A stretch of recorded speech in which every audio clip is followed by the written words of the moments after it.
Horse on the watch.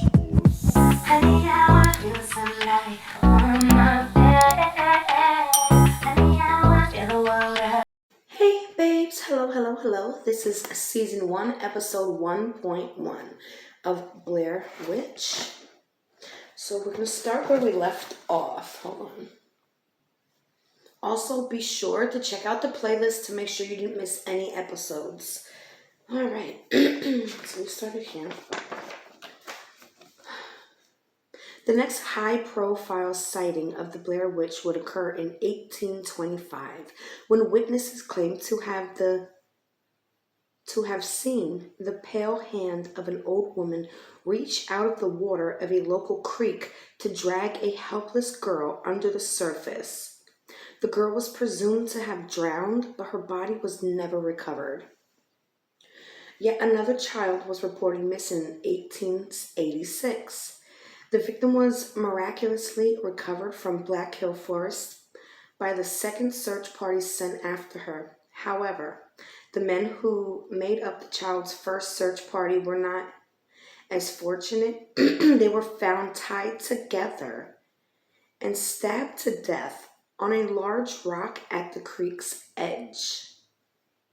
The identity of the killer was never discovered. Oh my God.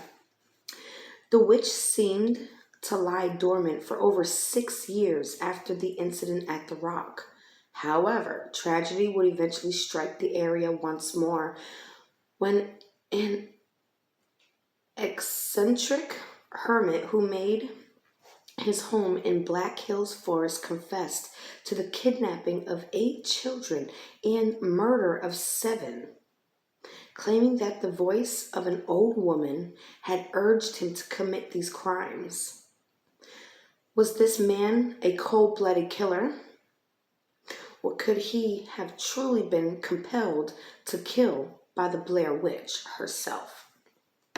Then, in October of 1994, 3 student filmmakers disappeared in the woods near Burkittsville while shooting a documentary. While their footage was recovered, the students themselves remain missing to this day.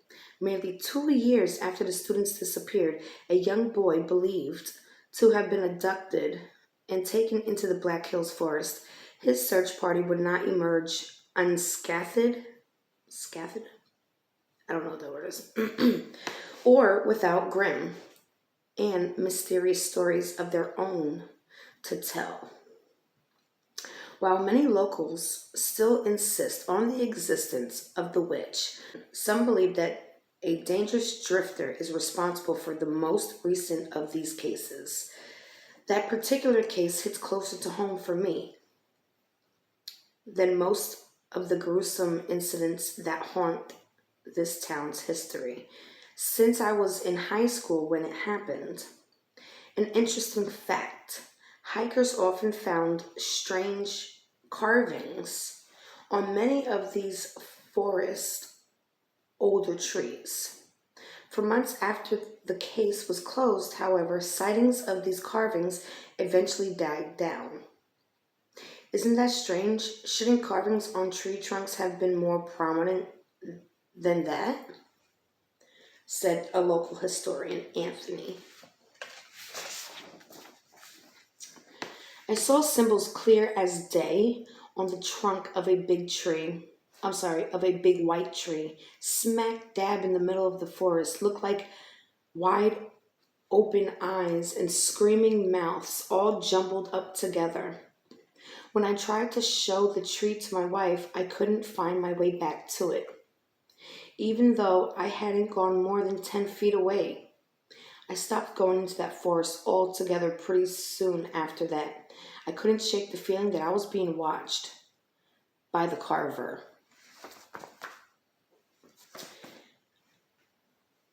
While uncertainty clouds the region's present and mystery haunts its past, one thing is and always has been certain: Black Hills Forest is a region afflicted by trauma of those who have vanished there, and perhaps by the creatures who took them as well. So that is the last piece of evidence that was left on Liam's desk that his mother sent us, right? So then we have this, and I wanted to go over this. So I don't know if you can see.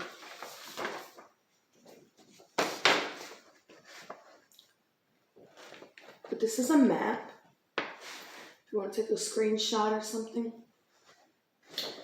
And I was talking about Hank the sandwich guy, and within Liam's journal, he was talking about 2 doors down, he could get a sandwich, right? So 2 doors down, well, the sandwich would be a bakery, which is 18. And 18 says, I didn't know about this part down here. Hubby showed me this, so thank you, hubby. It says, Siciliano Bakery. Want to make a cake you saw on that TV show? We can handle that. So maybe it shouldn't be a bakery. Maybe I'm looking in the wrong direction. There's a cafe, there's a barber shop, there's a convenience store, a cemetery, a community college, a history museum, an office, a sheriff's office, a pharmacy, a gas station, the home away from home inn, Main Street grocer, McQueen auto shop, camping supplies, Patrick's bar. There's a neighborhood library, there's a church, there's the bakery, the Silver Moon Diner. That might be where you get a sandwich, right? Something Borrowed, an antique shop, the South Woodland Academy, that's the school, a variety, an art gallery, and I don't know what that is. Scented soaps and candles. Okay, so they sell scented soaps on 23, which would be there. Okay, so I was thinking a bakery for these sandwiches, but it also could be this diner. And he says 2 doors down, which would be 1, 2. It would be either number 8 or 1, 2, which would be the auto place. Or what was 8? The sheriff's office. So we know it's not the sheriff's office. So I'm leaning more towards that bakery. Because number 20, remember Liam said, wow, there's so much stuff to go through down here. And he's investigating something. Well, number 20 says that it's something borrowed. That's what it's called. This antique store features a bevy of items created decades, and in some cases centuries, before its doors ever opened. A perfect place to visit if you want to take home a bit of historical flair for yourself. Okay, so we'll get into that later. We also have, what I'll do today is we're going to read this. We also have a lot of witness statements. That's going to be like one episode in itself. That's a lot of papers to go over. So let's start with the sheriff's office. Let me show you.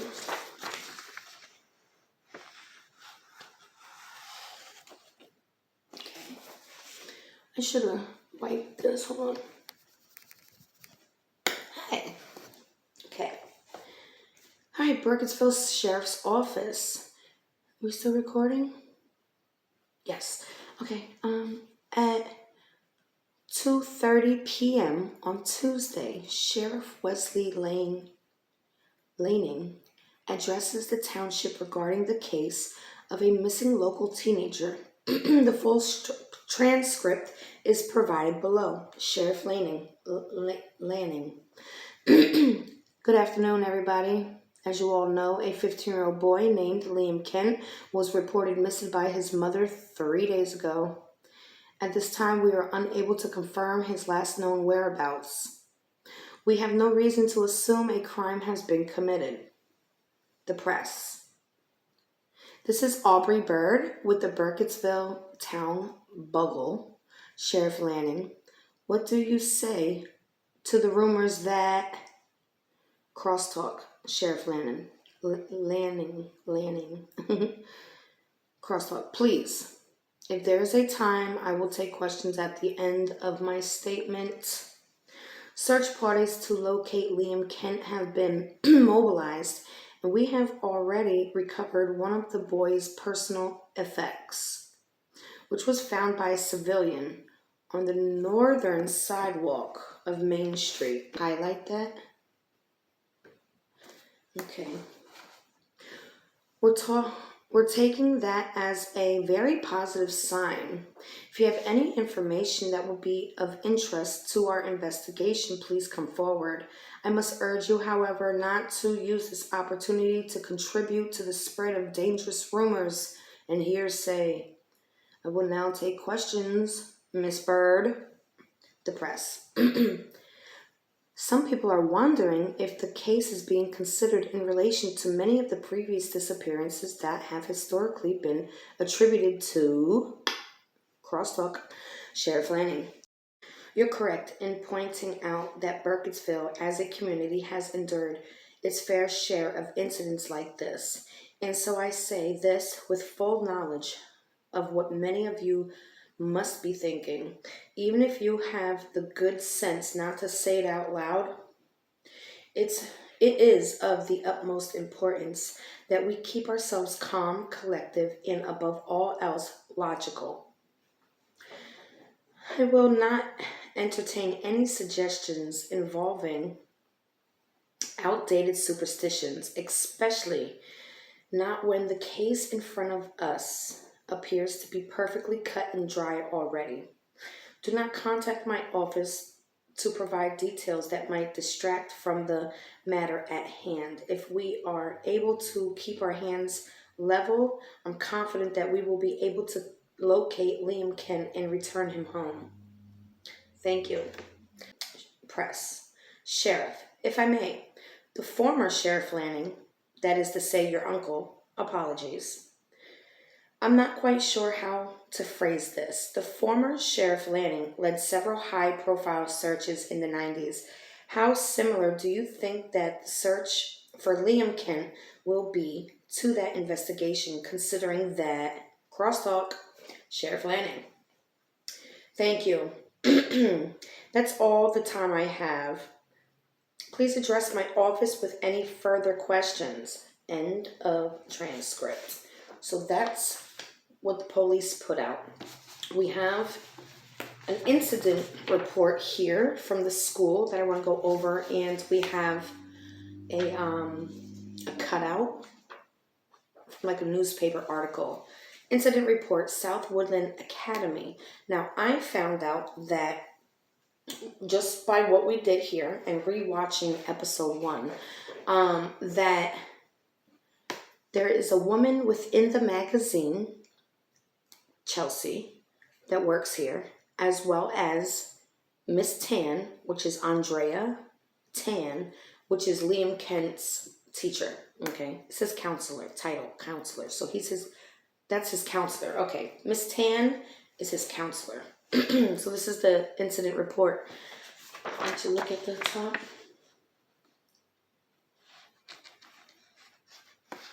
Okay. Incident report. Am I still recording? Main Street, Burkittsville, MD. Earlier today, Liam entered into a physical altercation with another student in his grade in the hallway outside of my office. This incident occurred during the interval between second and third periods at approximately 11:10 in the morning. While I did not witness the beginning of the altercation, I did witness the aftermath of a punch Liam threw, which knocked his classmate to the ground. After I broke up the fight and asked a teacher to escort the other student to the nurse's office, I took Liam into my own office to discuss what had just occurred. To quote Liam, I don't know why I hit him. He was just standing there looking at his phone. And he started laughing at something. Before I even knew what I was doing, my arm just moved on its own. I punched him, then pushed me back. Then he pushed me back, so I hit him, and he fell. He looked like such an idiot with his blood coming out of his nose. Then you came in and stopped me from whatever I was going to do next. And now we're here. He's 15, remember. Additional comments. Pre-Liam's behavioral records. He has been actively alienating himself from children his own age, whom he used to consider friends since his father passed. It says died. I like the word passed. I don't like the word died. And he was not made much of an effort to foster new friendships. Liam prefers to spend his free time alone, staring off in the direction of the tree line or drawing. Liam, while quite a talented artist, has been fixated on his father's death in his own personal drawings. The few pieces of his art I have observed have contained various versions of the same scenario. An unidentified person, who I can only assume to be Hudson, underneath a large tree. When Liam is present at school, he displays a markedly maladjusted attitude. On the occasions he does turn his work in, it is sloppy and half complete, often devolving into doodles and drawing.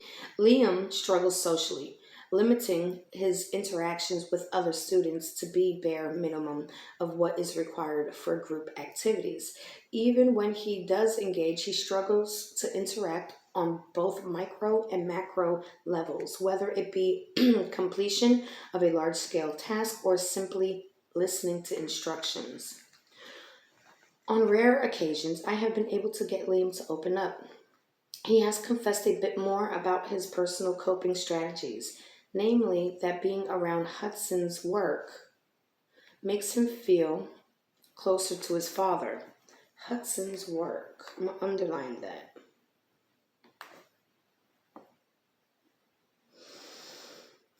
He tells me he often spends time outside of school in a building originally built in the 20s. A building built in the 20s. Which his father renovated shortly before his death. Although he will not disclose a specific location of this place. However, I feel as this closeness has done with Liam's mental state. All of his problematic behaviors have significantly increased in frequency and severity in recent weeks. Liam's actions have become increasingly worrisome both inside and outside of social contexts. While this is the first time that Liam has acted violently towards another student, his lack of apparent guilt makes me worry that it will not be the last. Plan of action. I will be increasing the frequencies of my and Liam's ongoing one-on-one sessions from bi-monthly to weekly. I will also be in more frequent communication with Liam's mother regarding her son's progress. Additionally, I've provided Liam with a journal, and I've asked him to try to write out his feelings in a concrete way. Rather than revisiting the moment of his father's death, I suggested that he try to frame these entries as letters to Hudson himself. So I'm wondering if Hudson is the father's name. I'm pretty sure now that's the father's name. Although Liam reacted to this statement with extreme negativity, I will be filing copies of this and all future reports with the principal's office in order to best monitor the situation. Signed, the counselor and the parent. So Miss Tan and his mother signed this. All right. So we know the father's name. So here we have a news article says Burkittsville loses a friend. Local killed in forest accident. I think this is about the father. I'm not sure. Let's see. By Aubrey Bird, staff. Bird, wasn't she, she was part of the press. Okay. Hudson William Kent. That's his name. A carpenter. Thank you. A carpenter. Hudson William Kent. And family man favorably known as HUD. Died after an accidental tree fall Thursday. Oh my God. Kent was cutting timber in the Black Hills Forest with his 11-year-old son Liam when a tree began to fall at an unexpected angle, according to Rosemary Kent, his wife. Kent fell into the path of the collapsing tree as he pushed his son out of harm's way, according to Sheriff Lanning, who took Liam Kent's statement on the scene. This incident was as tragic as it was gruesome. Lanning said in a statement, "We are heartbroken. The news of HUD's sudden and untimely passing has shaken us to our very foundation. Our love goes out to his wife and their young children, Liam and Tristan." Following in his father's footsteps, Kent became a logger and a carpenter. Soon after graduating South Woodland Academy. So, a logger, carpenter. Academy. At the age of 18, Kent's craftsmanship can be admired in nearly every home and municipal structure in town. Kent was known among these close to him as a skilled craftsman with a razor-sharp wit and an abiding love for his family. Craftsman. He loved making me little pendants and bracelets and writing me notes just to remind me how much he cared, Rosemary Kent said in an interview. He'd be doing that ever since I asked him out in junior year of high school. A funeral service is scheduled for 1 p.m. Sunday at St. Didymus Church on Main Street. Father Calvin Hobart will officiate. I don't know.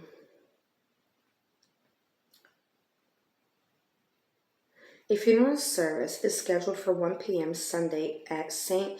Didymus Church on Main Street. Father Calvin Hobart will officiate. Flowers, donations, and condolences may be offered to the Kent family at the Silver Moon Diner during a reception to be held immediately after the service. No viewing has been scheduled, so the Silver Moon Diner, which I did mention on the map because the boy talks about a sandwich and Hank in his journal. So I'm just trying to figure out where he would get a sandwich from. All right, and that is it for today. I'm going to go over this maybe later today or tomorrow. And then we can start figuring everything out. I also have to get batteries for this. When I got the box, the batteries were dead. And I think this is important. So, I love you, babes. Thank you for joining me. Stay tuned. And if you missed it, go catch up. Go to the playlist. Go to my channel. Hit playlist. Find Hunt a Killer. Find season 1. And start from intro up. I love you, babes. Just you and me, babe.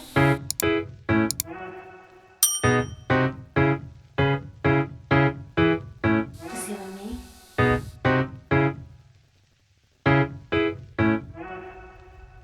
Horse on the